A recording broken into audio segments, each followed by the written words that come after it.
Hey internets, so there's an interesting thing about mainstream gaming journalism, which is that if you were to jump into a time machine and go back anywhere between 2 to 4 decades, roughly between the 1980s and early 2000, there's something there that you're going to find in most gaming magazines that is largely absent from mainstream gaming journalism you'll find online today, which is that these magazines almost exclusively talk about, well, video games. And not only that, but they're actually pretty darn interesting. Now fortunately, you don't actually have to jump into a time machine to do this, anybody can check it out for themselves. There's actually a website that lets you download a lot of old gaming magazines from these times and read them. What you'll find is that articles were largely written pretty fairly and were very interesting to read and kept politics and ideology largely out aside from the extremely rare obscure joke. The writing style was about video games for video gamers. And one of the reasons for this is you could tell pretty easily that the articles were actually being written by people who were also gamers. And that's not all, even the advertisements in these magazines are pretty darn interesting and give you a decent idea of what the feel of the game is going to be. And the reviews tend to focus largely on the gameplay and what you were getting for your money. The idea of a gaming review back then focusing on whether or not the game subscribes to the correct ideology or has the correct moral opinions, trademark, was almost completely unheard of. In addition to this, gaming journalism used to include a lot of useful cheat codes and tips in regards to games that were almost impossible to find otherwise. They also included various detailed walkthroughs that had visualizations that were,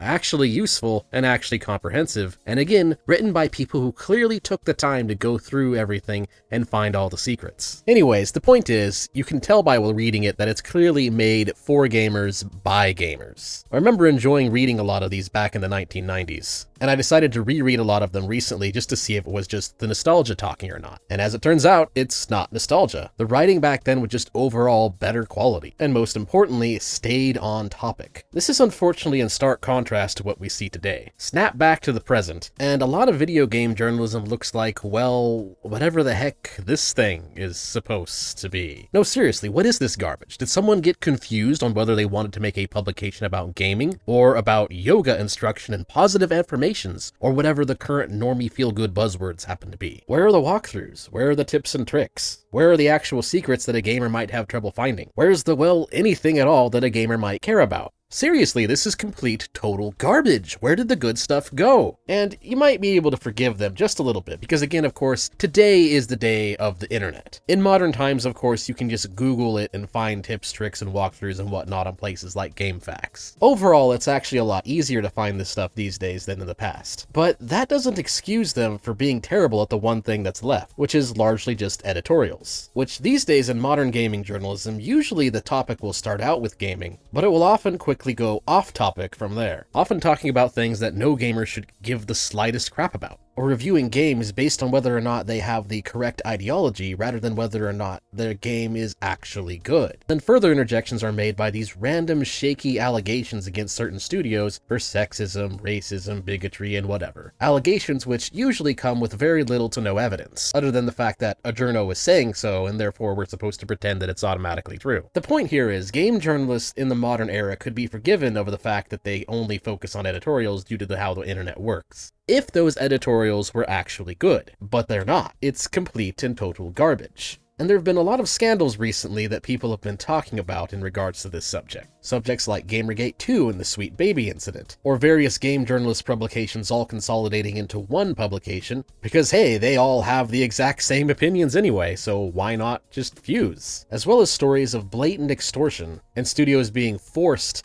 to include DEI standards and woke propaganda in their games, lest they be hit with bad press and general poor coverage, all because they refuse to bend the knee. And the truth is that all of these takes that people have been having lately, and all of the scandals that have been happening, are all a part of an overarching problem. So in this video, I'm going to go over the problems of gaming journalism in the gaming industry over the years, explain how this disastrous mess came to be, as well as going over solutions that anyone can choose to be a part of. Because the unfortunate truth here is that all these recent videos about Gamergate 2, Sweet Baby Inc., woke ideological takeover, biased journalism, and low-quality games are in fact all components of a cancerous tumor that has been infecting and killing video games journalism and to much degree the entire gaming industry as a whole for quite some time now. So what you are about to watch here is the story of how this beloved industry has become infected with narcissistic, woke, ideologically driven activists who've abused legal and financial power dynamics in order to force their way into gaming and pervert it from within, resulting in the trash fire of corruption and rot we see today. Or in simpler terms, this is the story of how gaming has been twisted into far-left propaganda. But before I get into that, let me just state that this video is not sponsored by anyone, and will likely end up earning limited ad revenue due to the fact that I will be stating things that, while demonstrably true, go heavily against certain established narratives. So if you wish to support me, I'm currently holding a limited time sale for the 2 shirts on my merch store that are relevant to this video. I've also created some sweet mug versions for people who wish to be more discreet. Alternatively, you can support me on Ko-Fi or Subscribestar, or for those of you who don't have any money, no worries, feel free to subscribe and just enjoy the video. And I'm going to start this off with the big guns. The primary cause of how gaming journalism has destroyed its credibility and the reason why its current state should be regarded as entirely fraudulent. And this reason is the unfortunate fact that mainstream game journal publications over time have replaced, or in some cases converted, the journalists who were actually gamers with journos who are little more than prestige-seeking cathedralites. And of course, the immediate question is, what the heck is a prestige-seeking cathedralite? So let's go over that, because this is actually the most important concept that is needed to be able to grasp, specifically how the gaming industry became twisted into this propaganda mill we see today. The term prestige-seeking cathedralite comes from Curtis Yarvin's idea of the cathedral, which is this observation of this interesting mystery that the modern world's legitimate and prestigious intellectual institutions, even though they have no central organizational connection, behave in many ways as if they were a single organizational structure. Or in other words, this mystery of how a lot of journalists and academic institutions, despite being decentralized, seem to behave as if it's all one big giant echo chamber circle jerk. And the reason this happens is because of ideological capture. It's not called the cathedral to try and insult the Catholic Church, but rather it's just a reference to the phenomenon that happens if, say, one becomes the primary ideology of said intellectual institutions. Especially if said ideology is extremely dogmatic and extremely intolerant towards competing ideologies. What happens if such an ideology becomes dominant is that people who do not bend the knee to that ideology are ultimately kicked out of the institutions, because what they said is immediately deemed to be wrongthink trademark. This also creates an incentive for the people who wish to stay within those institutions to make sure that they are only publishing work that aligns with said correct opinions. Or in other words, in order to seek prestige within their institution, or to increase their rank, they must ensure that whatever they're saying or whatever they're writing always aligns with the correct think trademark opinions trademark from said dogmatic ideology. Now, in the context of today, that ideology happens to be the cult of woke, which comes from the idea that a lack of diversity and equity inclusion implies that something unfair or nefarious has happened, and far-left activists will use this to justify their agenda. It also includes envy and hatred directed at groups that are deemed to be successful, because again, the lack of DEI must be their fault, as those groups are somewhat ironically collectively accused of discrimination. This provides an immediate explanation for why the games industry in the West reached a boiling point a little over a decade ago, where they suddenly hated you if you were a straight white male. Straight men are perceived to be on top of the progressive stack, and thus, in accordance to how woke ideology justifies punching upwards, this created a justification for forcibly reducing their numbers. In regards to gaming, this is especially noticeable because the largest demographic of people who identify as hardcore gamers tend to be, again, straight men, which the cult of woke, again, of course, views as a toxic element that has to be removed. And thus the justification was put in place for gamers to be replaced by prestige seekers. The prestige-seeking cathedralites we see today are thus the people who are willing to push and bow down to this ideology or cult of woke in order to maintain their prestige within the industry that has essentially become dominated by woke ideology. Whether they actually believe in this ideology or not is irrelevant, as due to the intolerant nature of wokeness, they're forced to bow down in order to just honestly keep their jobs. So some of them are grifters, while some of them are true believers, but all of them are prestige-seeking cathedralites. Or you pretty much have to be one in order to get in with the in crowd in this industry these days. This is why all these game journalist publications all seem to have the same opinions, and why so many games designed today in the West tend to have the same boring, predictable, woke activist-infused plot lines. It is simply the result of the fact that in order to be successful in this industry these days, they have to be prestige seekers within the cathedral of wokeness. One important thing to understand that this is not a conspiracy theory. Rather, this is just a logical, mathematically inevitable conclusion of what happens when an intolerant ideology becomes the dominant ideology within any kind of institution. It is simply a result of the fact that anybody who resists that ideology will get kicked out until there's basically nobody left except true believers and people who are at least willing to pretend to be true believers.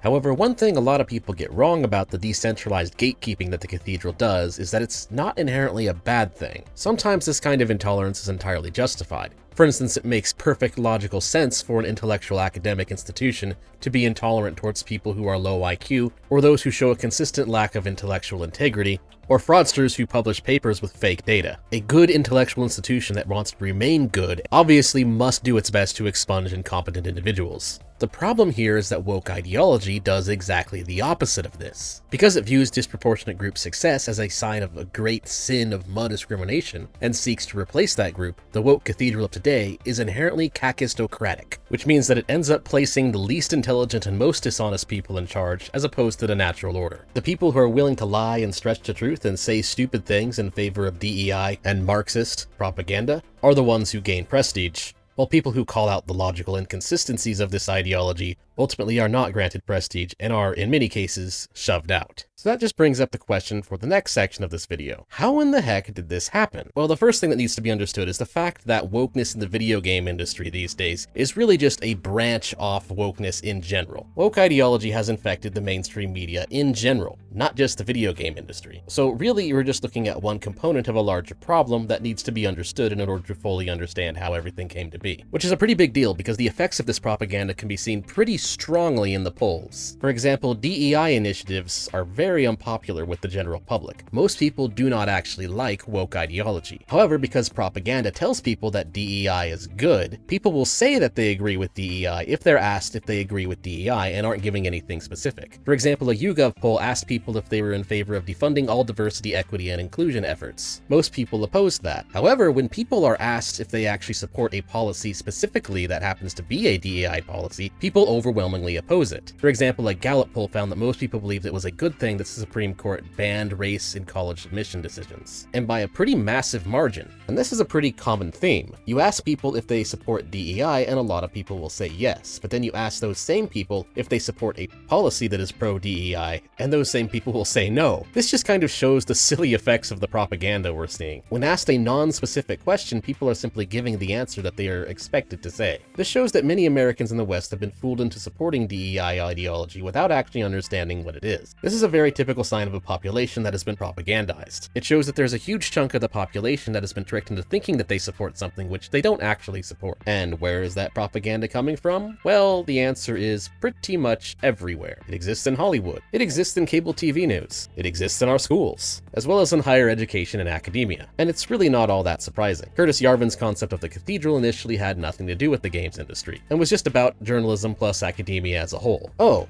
and it also exists in the law. Yeah, that's right. This is something a lot of people miss. The element of the state. You see, the reason the woke left tends to win culture wars and win on policy is because it's illegal for them to lose. Yep, that's right, a big portion of wokeness is law, or at the very least a legal power structure that they can very easily exploit. I've pointed this out before in my video on civil rights, but the TLDR of it is that the basis of woke ideology uses claims that unequal outcomes are discrimination in order to justify envy directed towards groups of people that have been disproportionately deemed as successful, by falsely accusing them of building their success off the exclusion of others. Despite the fact that this way of thinking is demonstrably untrue, as disparate outcomes do not actually prove discrimination, the ideology is already enshrined into law regardless. And this is absolutely perfect for the Marxist brand of wokeness. Marx's ideas of class consciousness and discrimination fit perfectly into this framework. And you can see this in Section 7 in Proving Discrimination or Disparate Impact, that the civil rights anti-discrimination laws can be abused by these woke cultists to be legally enforced purely based on unequal outcomes. If you read it and look at establishing disparity, you will see it written, a typical disparity measure involves a comparison between the proportion of persons in the protected class who are adversely affected by the challenged practice and the proportion of persons not in the protected class who are adversely affected. This is what the law actually says, and it is pure Marxist insanity. They can basically accuse any unequal outcome they see as being in violation of Section 7. This is one of the big things that enables woke consulting firms to go to a company, tell them that one of their practices is having an adverse effect on a protected class, and then effectively extort the company by telling them they need to pay the consultants for guidance on how to fix the adverse effect via adopting DEI standards in their HR department, hiring diversity officers, or going back to the topic of video games, forcing inclusion and woke ideology into their story, or for major game journalist publications, only hiring journalists who hold correct trademark opinions. And then of course, once Marxist activists fill the ranks of the HR department and diversity officers, they are then allowed to practice discrimination of their own, only hiring other people who subscribe to the Marxist ideas, which is another stupid thing about the way civil rights laws are enforced. as it's enforced by equity or equal outcomes, which is interesting because that doesn't actually stop discrimination. For the same reason that unequal outcomes do not prove that there is discrimination, equal outcomes don't necessarily prove that there is not discrimination. This means that a woke activist working in an HR department can discriminate against anybody who isn't also a woke activist, so long as they're sure to include an equal number of people from the protected classes. For example, they'll still hire white males, but only the ones that are fully indoctrinated with white guilt and woke ideology. This is a very important thing to understand about the extortion we see. But anyway, the point is that this gives legal backing to these consulting firms. They can not only threaten with bad press and not getting ESG funds, they can also, if push comes to shove, take things as far as an aggressive, frivolous, anti-discrimination lawsuit. Now, here's the thing, disparate impact has been the law for just over half a century, so the wokes have had this as a nail bat for which to aggressively force their ideology onto others for a very long time. And it's even worse for multinational corporations, in this case game publishers who wish to reach a global audience, because there are even more laws like this in other countries, and they have to abide by every single one of them. When you realize this, it suddenly becomes pretty obvious why it's so easy for the far-left activists to win, because they can just abuse the courts to crybaby their way to victory if they need to. So what has happened as a result from this is woke activists have been able to slowly worm their way into the ranks of various institutions, from the state to academia to the media, and of course, video games, which is again, just one branch of the tree, and then subvert those institutions from within, increasing their ranks even further. And this is why it was more than just gaming that seemed to suddenly go woke crazy starting around the late 2000s. It infected everything from the education system to politics to Hollywood. If you think of culture as a pot and each of these components as frogs being slowly boiled, it makes perfect sense they would all die around the same time. So what we really saw happen around the 2010s is that these activists simply reached a large enough portion of the ranks to the point where they can effectively control society through a moral framework that they define and control. A very good example of this abuse of civil rights laws can be seen in how they've gotten enough woketoids who have wormed their way into academia to have created an entirely new definition of racism that, interestingly enough, completely contradicts the colloquial definition of racism. Your average layman views racism as just ethnic prejudice, which logically concludes that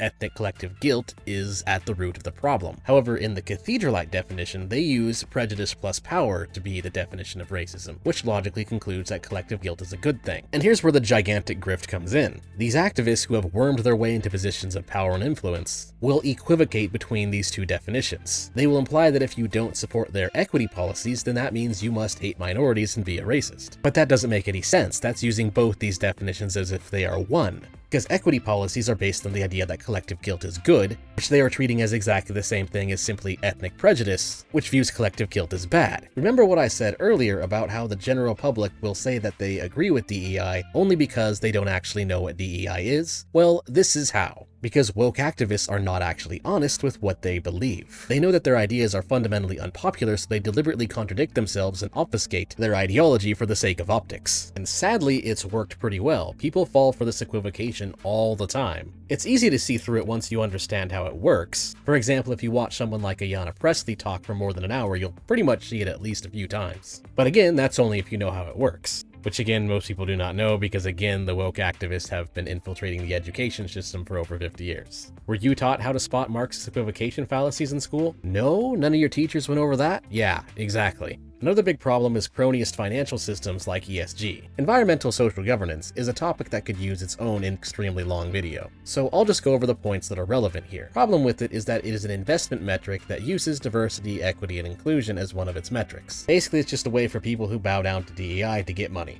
And the problem with that is that ESG is an example of cronyism. It does not actually get its funds from a voluntary exchange within the free market. Rather, instead, it is funded through a partnership between the state and very large private managers, such as BlackRock or Vanguard. The best explanation of this comes from the Mises Institute. The first hint that something is wrong is the fact that many of these companies who are going for these investments are motivated by government subsidies. This means that ESG is actually much worse than most people realize, because to some degree your tax dollars are actually paying for it. They're also motivated into ESG investing through regulation. The way this happens is quite complex. So here's a quick clip from a Mises podcast that explains the relevant bits.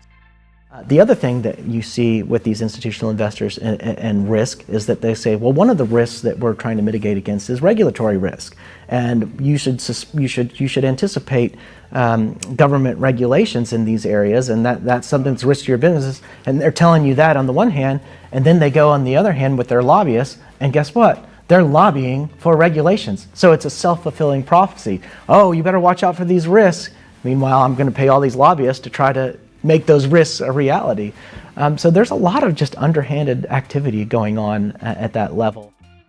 So, yep, as it turns out, ESG is just a big fat scam that tries to masquerade itself as legitimate investing, when in reality, it's just political games. There's also an interesting study from Santa Clara Journal of International Law which concluded that government laws and regulations are the more likely driver of the boom in ESG investing, which is a particularly interesting study because it looked at more than just the United States, it also looked at various European countries. The extremely close ties to the state of large investment management companies like BlackRock further confirmed the suspicions that this kind of cronyist scam is definitely happening in backroom deals, with the relationship being so strong that BlackRock is often called a fourth branch of the United States government. A big one being how BlackRock is regularly hired to manage the assets of the Federal Reserve, effectively rendering them too big to fail, effectively ensuring that they will always have funds available at the backup of the Fed money printer go burr. These same firms then have a lobbying and revolving door relationship with the state, where they can partake in cronyism where they lobby for rules that directly benefit their investment strategy. And because they manage these assets, they also have direct command over how ESG funds are allocated, which then controls the general market, of which, again, gaming is just a small part. The government then passes regulations and grants subsidies based on the ESG metrics, making it a self-fulfilling prophecy, which makes it look like ESG investments are a legitimate component of the free market to people who aren't paying full attention. You can think of it as them using private companies as a proxy for them to circumvent the Constitution. And then, of course, these laws directly control the market as well. While this is all an oversimplification, it is in a nutshell how the ESG scam operates. It is a deeply authoritarian system that tries to masquerade itself as a legitimate free market investment system when in fact it is just a scheme to push the ideas of the Cathedral onto the general populace without people noticing. And lastly, the final thing I need to point out here on how the cult of woke gained so much power is the utter uselessness of the boomer conservatism within the Republican Party. The Republicans could have and should have done something to these rules and regulations, rolling them back, either fully eliminating or at least reducing them in order to prevent the far left from exploiting them to gain so much power. Instead, Republican politicians basically sat on their butts doing absolutely nothing for decades, as the far left abused these legal and financial power structures in order to advance a Marxist agenda. So not only does the far left woke activists win the culture war because of their financial and legal backing, but they also effectively have zero competition.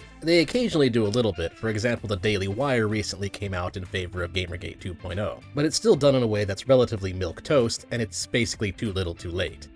So in a nutshell, Marxists and woke ideologues abused every single power structure they could get their grubby little hands on in order to gain entry into academia, journalism, and ultimately politics. All the while, conservatives sat and watched doing absolutely nothing to remove the parasites multiplying under their feet, until we have now reached a point where anyone working in the media, be it gaming or whatever, now has to bow down and kiss the ring of these parasites in order to survive in their kakistocracy. So now that you know how the prestige-seeking racket works and how it came to exist, suddenly a lot of these scandals of gaming and games journalism in recent times make a lot more sense, and it becomes possible to blaze through them much faster without really sacrificing any understanding, as it becomes painfully obvious that many of them were totally expected, to the point of them really being inevitable. So in this next section of the video, I'll just go over some of these scandals to show you what I mean. And we'll start with the Sweet Baby incident, which a lot of content creators have already gone over in extreme detail, but here's a quick rundown. Various gamers discovered that this consulting firm, Sweet Baby Inc., was using its influence in order to inject woke ideology into multiple AAA gaming studios. And because the CEO has a big mouth, she accidentally admitted that one of their tactics was to effectively threaten their marketing teams in order to get what they want. It was also discovered that Sweet Baby was tied to getting ESG investments into the games industry, turning the companies into sellouts for a massive woke propaganda network connected to hundreds of corporations and political bureaucrats. The CEO also pulled the classic criticism equals harassment grift, falsely accusing gamers who were boycotting the game Sweet Baby Inc. had a hand in of harassment, which is a pretty typical woke ideologue tactic, to play victim and cry bully when in fact they are the aggressor. Now, if game journoids were honest, this massive web of corporate corruption and money from ill-gotten games being funneled into pushing propaganda for a political ideology into the games industry would be a scandal worthy of widespread coverage. But of course, the problem is major game journalist publications are all part of the companies that have parent companies with financial ties to people PR firms and asset managers and corporations who are a part of this network, who are part of the Cathedral, who are part of the regime. So of course, publications such as Kotaku and IGN gave extremely biased, one-sided takes that deliberately obfuscated the facts. With the one from Kotaku being especially deranged and unhinged, as it attempted to trick readers into thinking that the claim that Sweet Baby Inc. was responsible for injecting woke ideology into games was somehow a conspiracy theory, despite the fact that this is something that Sweet Baby Inc. admits to doing on the front page of their own website. And then you might wonder, how the heck did Kotaku expect to get away with this kind of insane lie? Well, simple really. They used the weasel word solely in their article, which is technically true. Sweet Baby Inc. is not solely responsible for the propaganda. Rather, they are just one part of a massive pipeline, and just one of the many consulting firms pushing woke ideology in a massive ocean of piss. So then, of course, Kotaku uses this pedantically correct statement to then say whatever lies they want, and then pretend that the entire scandal wasn't happening, which is, of course, completely insane and absolutely unhinged gaslighting, and also totally expected journoid behavior. I mean, honestly, it would have been more surprising if they told the truth of this matter. This is partially why I personally haven't really made very many videos on this subject. The Sweet Baby incident is really just an unsurprising, expected result of the corruption and rot that has again been boiling for decades. These publications all have corporate financial ties or parent companies with financial and political ties to the greater regime. People working for these publications therefore obviously cannot publish facts which make their masters look bad without risk of getting fired. So dishonest articles like these being pushed out over various scandals in the gaming industry is just expected. A good piece further proving that this is the case came from a tweet from Niche Gamer, which aside from a few internal scandals is one of the few actual responsible gaming news publications, due largely in part due to them being one of the few that tries to operate outside of the regime, and thus they are one of the few publications that consistently somewhat tells the truth about these scandals. And this little tweet from them kind of lays out the whole thing. They can't risk telling the truth about the regime too hard without potentially getting punished by some PR firms that are hired by the same game companies, because they rely on them for access journalism. And again, it's largely due to ideological capture of these media institutions. And so again, it would be more surprising if this kind of scheme was not happening. This kind of corruption is just expected gaming industry behavior, and will remain as such as long as the power structures which allow the activist entryism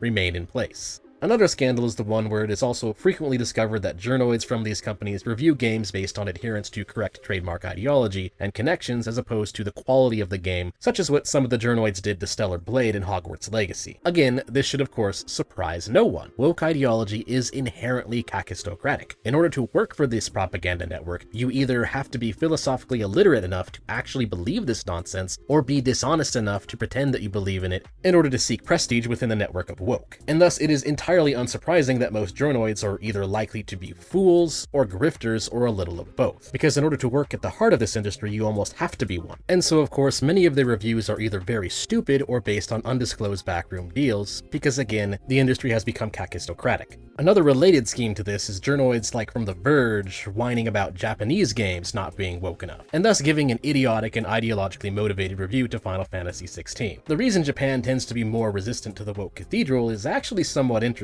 Japan doesn't have the same moronic disparate impact legislation as the West has, which means one of the key power structures that Marxists have used to gain entry is missing, and thus their attempts at hijacking Japanese media industry have been much slower. This is why when you do see a Japanese game bow down to the woke regime, it's usually due to outside financial pressure from the global stage. When you understand that this is why the journoid words have less influence on Japan, it makes perfect sense as to why these journoids tend to see that Japanese devs but then get confused when they are simply ignored. Because here's the thing, most woke ideologues actually do not understand what I've been saying in this video. Again, the Cathedral is not a conspiracy theory. It is just the natural result of ideological capture. Another scandal recently discovered was that Take This was allegedly getting government grants in order to push the false victimhood narrative about Gamergate, a narrative which I already debunked a long time ago. Again, totally unsurprising, totally expected behavior. Once you understand how the state funds the Cathedral of Wokeness, things like this should come across as little more than news that the establishment, as it turns out, is still in control, and is still circulating false narratives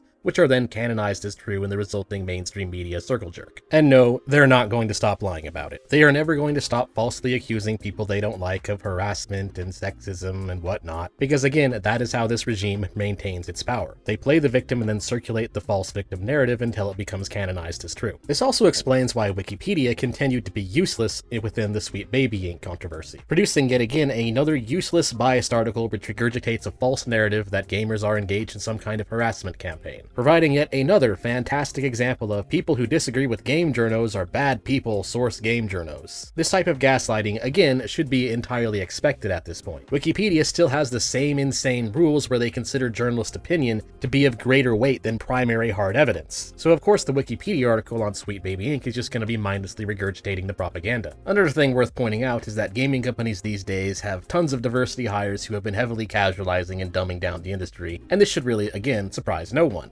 Kind of shown how game studios have just been guilt-tripped into hiring people who don't actually provide any value. But this is all just the logical result of their entryism tactics. Another thing that should surprise no one is neo-puritanism, or game developers intentionally including ugly characters in their games, and trying to shame male gamers for finding female characters who are attractive, well, attractive. Despite the fact that it's pretty easy to demonstrate that none of the journoids who do this kind of neo-puritanism behavior actually believe that sexuality is bad on principle, which proves that they're doing it simply because they don't like straight males. Again, not surprising at all when you remember that woke ideology has a praxis that includes envy and hatred at whatever group is deemed to be successful or on top of the progressive stack. They think that if you're a straight man, then you have it easier, and therefore they have envy and hatred towards you. And woke puritanism is just one way for them to vent that hatred, while pretending to be virtuous. Aside from the age-old Gamers Are Dead campaign that happened during Gamergate, it's just another piece of evidence that these prestige-seeking cathedralites ultimately hate their own audience. And unfortunately, I could go on and on and on like this, because there's tons of other scandals. Like for example, the recent rumor about Wukong devs, where they are allegedly being extorted for $7 million by woke DEI consulting firms. And thus the entire reason we're seeing all these hit pieces against them is because they refuse to pay up. This is a pretty typical tactic, so it's probably true. Or how about the Bridge and DEI connection? Well, not a big surprise at all. There are actually tons of companies pushing DEI and ESG. In fact, here's an interesting red pill for you all. You can easily find these companies if you just act like you are a business that is looking for their guidance. If you just Google something like consultancy firms to help my business get ESG funds, you're gonna find tons and tons of these companies, all offering their wonderful guidance on how to gain an ESG integration into your business and compliance, so that you too can be a prestige-seeking cathedralite. As long as the power structures I mentioned earlier remain in place, DEI is absolutely not going anywhere. Which then just brings up the question, what exactly can gamers do then? How can we fix gaming if the reason that it's become corrupted is due to such a complex hydra of government corruption, woke ideological capture, and corporate insanity? Well, the first thing gamers can do is just be aware of these authoritarian power structures and stop supporting them. Stop voting for people who hate you, and stop voting to give the government more power in hopes that they will stop abusing their power. Not going to happen. The DNC, for example, in the United States is very heavily involved with ESG funding, and they absolutely love to pretend like it's in support of the free market. It is all a big, gigantic grift. If it really was something in support of the free market, then why do they need so many regulations protecting it? And why is it that a big motivator for this investment scheme happens to be subsidies and more regulations? But that's honestly a more difficult political side of things. An easier thing that people can do is just be aware of how woke ideology works and why it is flawed. I've posted several videos on my channel that explain how woke ideology is inherently self-contradictory and based on assumptions that are just demonstrably not true. The more people who understand how this ideology works and understands how to refute it can eventually bring us to a point where these ideologues will have trouble spreading their ideology because they will be immediately exposed as fools when they try. Or an even easier way for gamers to rise up is just take the gatekeeper's pledge. Stop giving money to people who hate you. Seriously, this is so simple. The people working for these companies absolutely despise you. It's actually not just if you're a straight white male. If you're a woman or if you're a minority and you don't bow down to their ideology, guess what? They hate you too. They hate everyone and anyone who isn't them. And in some cases, that's not even true. They often turn on each other. After all, the ideology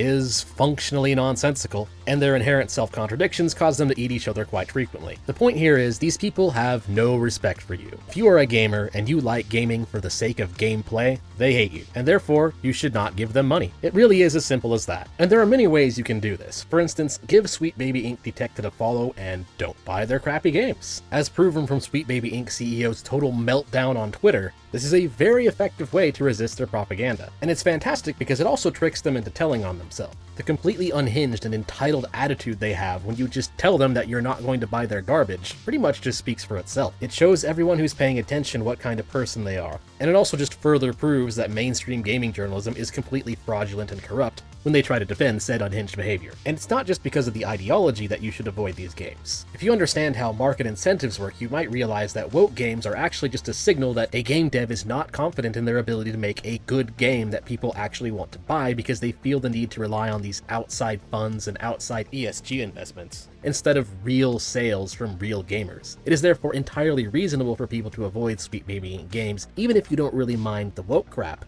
because if a game developer isn't confident that they have designed something that people will want, it's a pretty big sign that you probably don't want it. Another thing in regards to corporate games journalism is don't even give them attention. They have abused their platform to spread fraud and propaganda, and so they fully deserve the negative respect from the gaming community that they're getting now. Not zero respect, negative respect. These publications have allowed themselves to be filled with Marxist ideologues, and thus it is entirely reasonable to assume that everything they publish is either not true or, in an absolute best case scenario, completely milquetoast, and therefore just not even worth your time to read. Another important thing about this strategy is don't do anything violent or illegal. That's what they want you to do. They desperately want you to do extremist stuff so that they can portray us as the bad guys. And by not doing extremist stuff, we are forcing them to tell these insane lies, where they have to bend over backwards and commit multiple logical fallacies to contort themselves into this ridiculous pretzel where they're basically saying that us refusing to buy their games is somehow harassing them, which is an obviously stupid narrative, and the longer we force them to stick with that insane propaganda, the easier it will be for more normies to see that we are in the right. And our strategy toward journalists who lack any kind of ethics should just be total journoid dismissal, which means that we just dismiss everything that they say. Journoids from platforms like Kotaku, The Verge, Polygon, Wired, etc. have a proven track record of lying and pushing political propaganda. Thus, they have destroyed their credibility, and we should just dismiss everything they say as fraudulent and untrue until proven otherwise. Also, just realize that the boycott strategy is a lot more effective than most people realize. If game companies and journal publications that have given in to the ideological capture consistently fail to generate revenue, it takes away their ability to fund the regime further, and thus makes it easier for those power structures that I've mentioned that they rely on to be dismantled. The Gatekeeper's Pledge may seem silly, and some of the points on this image are a little bit silly, but the reality is, the only thing stopping it from working is just not enough people doing it. ESG and corporate backing does in fact have a limit. Also, consider redirecting that money and attention to the few game companies and independent news sites that actually go against the woke regime, such as The Great Rebellion, whose developers I recently worked with, or outlets like Geeks and Gamers that actively stand against the prestige-seeking behavior. Or in other words, do not be afraid to support alternative institutions, and do not feel bad practicing physical removal against communist psychopaths. These people do not deserve your time, and they do not deserve your money, and they again have nothing but disrespect for you. And if you happen to be a business owner, you should avoid allowing them to work for you under any circumstances. Being an imagine if the roles were reversed cuck is bad. Do not be an imagine if the roles were reversed cuck. These people, in thereby posing an open threat to all private property and property owners, must not only be shunned, but they must, to use a by now somewhat famous Hoppe meme, be physically removed. Marxist ideologues will always try to destroy your organization from within, and trying to use principles against them doesn't work because they do not actually have any principles. And finally, if you haven't already, consider giving the articles on deepfreeze.it a read. While the information may seem dated, a lot of it is still relevant to today. Mainly it serves as a relatively good repository of evidence that Gamergate was, indeed, all along, about ethics in games journalism. And everybody telling you otherwise is either misinformed or fell for the propaganda, or is just a prestige-seeking cathedral-like grifter who is lying to you. And that's why Gamergate today honestly just kind of still stands as a basic test of media and ideological literacy. And the general points that are made on deepfreeze.it are just as true for Gamergate 2 or the Sweet Baby Inc. scandal as they were for Gamergate. But the most important thing I really want people to walk away from this video understanding is that these scandals are all part of a much, much bigger problem. It is not just in gaming, and it is not solely the responsibility of Sweet Baby Inc. Getting rid of Sweet Baby Inc. would honestly not fix a darn thing. As long as those authoritarian power structures remain in place, some other band of prestige-seeking cathedral-like grifters would just rush in to take their place. Anyways, that is all. Thanks for watching, and thanks for everyone's patience as it took me slightly longer to get this video out than I was aiming for. If you enjoyed the video, feel free to like and subscribe, and if you want to support me, you can do so on either Ko-Fi or Subscribestar, or again, I am holding a merch store sale in order to help fund the time I spent on this one. And again, there are mugs now, so the merch store is not just shirts anymore. But yeah, that is all. Till next time.